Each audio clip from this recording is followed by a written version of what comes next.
Hello, this is Troy with the Noble Grafted in Middle Position, teaching on the church from the book of Ephesians.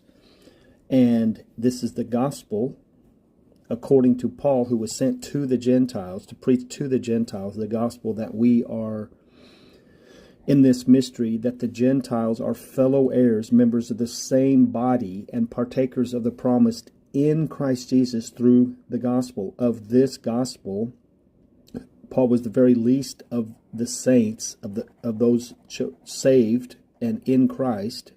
He's the very least of them, as he persecuted them in the past.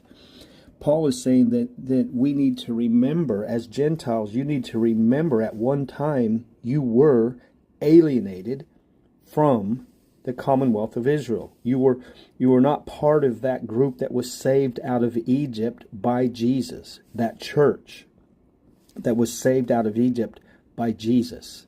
So we need to remember that you were at one time separated from Christ, alienated from the commonwealth of Israel. And he goes through to see what Christ did. What he does, he makes one new man.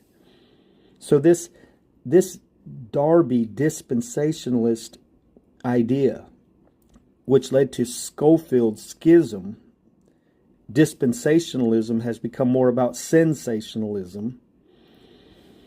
And they are absolutely obsessed with teaching believers that we are still alienated from the commonwealth of Israel. And in this, they lop off hundreds and hundreds of verses meant to believers in Christ. Followers of Jesus have been removed from many, many passages they say is just for Israel.